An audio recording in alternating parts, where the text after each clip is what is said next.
Xoş gördük əziz dinləyicilər. Bu günləri İran-Amerika-İsrail müharibəsi əsnasında biz kifayət qədər Türkiyədən edilən siyasətin nə qədər uyğunsuz olduğunu həmişə sizinlə danışmışıq və bildirmişik ki, Türkiyənin siyasəti uyğun deyil. Türkiyənin siyasəti necə, nə cür baş verir, nə üçün bu formada baş verir, bu uyğun deyil. Çünki biz azdan çoxdan Türkiyə hökumətini də, Türkiyə hakimiyyətini də tanıyırıq, ölkənin hansı vəziyyətə düşdüyünü də bilirik. Biz hər zaman bunu tənqid etmişik. Və bu tənqidlər nəyə görədir? Bu tənqidlər əlbəttə ki, Türkiyənin doğru bir siyasət, dünyada özünə hörmət ediləcək bir siyasi xətt tutmadığına görədir. Qarışıq bir xətt tutduğuna görədir. Xatırlayırsınız da Avropa nümayəndələri Türkiyə üçün belə bir ifadə işlədirdilər ki, proqnozlaşdırıla bilməyən bir ölkə. Yəni, proqnozlaşdırıla bilməyən bir ölkə olduqda o ölkənin həmişə iqtisadiyyatı batar. O ölkəyə sərmayə qoyulmaz. O ölkədə hər zaman gözləyərlər ki, görəsən burada bir haçansa dəyişiklik olar, bizdə siyasət yürüdər. Nədir bu proqnozlaşdırıla bilməyən siyasət? Odur ki, bu günləri baxırsan ki, müttəfiqdir, müttəfiqi olduğu ölkələrin tamamilə əksi bir hərəkət eləyir və yaxud da müttəfiqdir, müttəfiqlərinin düşməni olan ölkələrlə yaxınlıq eləyir ki, bunlar da əlbəttə ki, proqnozlaşdırıla bilmir. İkinci bir məsələ, bugün Amerika-İsrail müharibəsində bugün baxırıq, görürük ki, yenə də Türkiyədə o əhval-ruhiyyə, o İsraili söymə əhval-ruhiyyəsi ortada. Bəzi insanlar deyə bilər ki, bu İsrailin söyməsi mənə pis təsir etmir. Sadəcə olaraq aparılan siyasətin o qədər yanlış, aparılan siyasətin o qədər, necə deyirlər, qeyri-adi olduğunu göstərir ki, bu günləri İrana qarşı zərbəni Amerika vurur əsasən. Bu günləri Amerika öz təyyarələrini, necə deyirlər, Gerald Fordu və digər ləvazimatlarını və ordusunu İran körfəzinə gətirib. Bugün bunu Amerika edir, amma biz bu günləri Türkiyədən yenə də İsrailin söyülməsi, yenə də Qəzza məsələsi, yenə də Netanyahu, hər şeyin başında bir Netanyahu durur. Çünki Netanyahu balaca bir dövlətin rəhbəridir, onu söymək olar.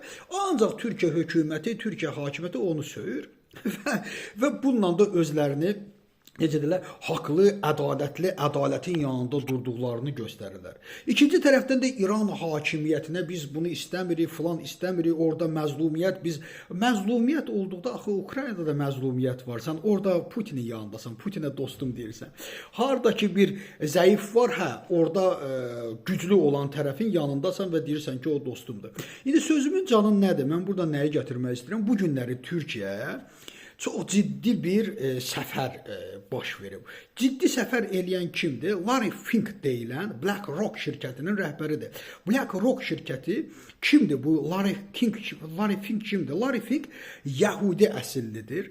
Larry Fink İsrail tərəfdarı olan bir ölkədir və Türkiyəyə gəlib. Bunun BlackRock şirkəti 14 trilyon dollarlıq bir səhmi idarə edir. Səhmi idarə edən bir dövlətdir. Və siz bir anlıq düşünün ki, Türkiyə hökuməti, bizim qardaşımız Erdoğan hakimiyyətə gəldikdə bildirirdi ki, biz Türkiyəni 10 ekonomi səviyyəsinə qaldıracaq, 10 ölkə ekonomi səviyyəsinə qaldıracaq, amma bu günləri 20-yə belə sala bilmədi, 21-ci yerdə durur və Türkiyənin iqtisadiyyatı nə vəziyyətdədir, bunu hər kəs bilir və belə bir vəziyyətdə Larry Fink gəlir. Larry Finkin idarə etdiyi pul kütləsi ümumiyyətlə Türkiyənin ümumdaxili məhsulundan 10 dəfə çoxdur. 10 dəfə çoxdur və bu ölkəni bu qədər hökumət batırdı. Amma bu günləri Larry Fink isə təkcə Larry Fink 14 trilyon dollarlıq vəsaitləri necə deyirlər idarə edir və bu insan Türkiyəyə gəlib, İsrail yanlısıdır, İsrail tərəfdarıdır, özü də Yəhudi əsillidir, amma çox gözəl isti münasibətlər qurulub.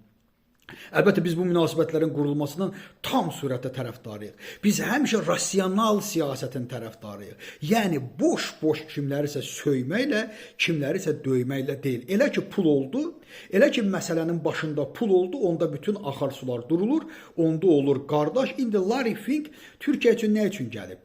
Əlbəttə nə üçün gəlibsə də bu yenə deyirəm Türkiyə iqtisadiyyatı üçün hər halda xeyirli olar və yaxud da ki cənab Ərdoğan bu haqda nə düşünür, onunla nə problemləri var, bu ayrı bir məsələdir. İkinci burada olan məsələ isə dünyada ümumi ən böyük bazarlardan biri, müstəqil bazarlardan biri Birləşmiş Ərəb Əmirliyi sayılırdı. Hub, yəni ki mərkəzlərdən biri sayılırdı. İndi deyilənlərə görə Türkiyənin mərkəz olmasını istəyirlər. Əlbəttə ki Türkiyə və Ərdoğan hökuməti 250 əllərini açacaq. Burada Yəhudi məsələsi heç də önəm kəsb etməyəcək. Və ikinci bir məsələ isə bugün Türkiyənin bu formada siyasət aparması da bizdə bir şübhələr də yaradır ki, bu şübhələrdən biri ondan ibarətdir ki, bəlkə də Türkiyə plankanı yuxarıdan qoyur ki, bəs məhz Amerikanın da müəyyən mənada Amerikadan da nələrsə qoparda bilsin. Çünki biz Türkiyənin belə siyasətini məhz İraq məsələsində də, digər məsələlərdə görmüşük, Qəddafi məsələsində də görmüşük. Birinci əleyhinə çıxırdı, sonradan gəldi, oldu o tərəflərdən biri. Mən düşünürəm ki, bəlkə də bugünkü vəziyyət əlbəttə ki, Türkiyənin udmaq üçün nələrsə planlaşdırmasının göstəricisidir. Çünki Türkiyə iqtisadiyyatı kifayət qədər ağırdır. İkinci bir məsələ, bu günlər biz, şəxsən mən Azərbaycan və Türkiyənin qəti bu müharibəyə qarışmasını istəmirəm. Bəzi insanlar bunu səhv anlamasın. Qəti qarışmasını istəmirəm. Azərbaycanla Türkiyə bu məsələdə bir olmalıdır, yeknəsək olmalıdır. İkinci məsələ isə biz müharibəyə qarışmamaq o demək deyil ki, biz səhərdən axşama qədər düşməliyik, bəyanat verməliyik və bu bəyanatın əvvəli ilə axırı bir-birini tutmamalıdır. Türkiyə sadəcə olaraq bəyanatlar ölkəsinə çevrilib, yalnız və yalnız pafosla bəyanat verirlər. Kim deyir ki, biz müharibəyə girək? Azərbaycan da girməməlidir, Türkiyə də girməməlidir. Amma Türkiyə öz dərin siyasəti, dərin dövlətçiliyi varsa ki, çox təəssüf ki, yoxdur Türkiyənin dərin dövlətçiliyi və dərin dövlətçiliyi olan ölkə öz danışıqlarına, öz dediyi sözlərə, cəmiyyət üçün, dünya üçün dediyi sözlərə kifayət qədər fikir verməlidir ki, onun adı proqnozlaşdırıla bilməyən dövlət və hökumət adına o qara siyahıya düşməsin. Təşəkkür edirəm.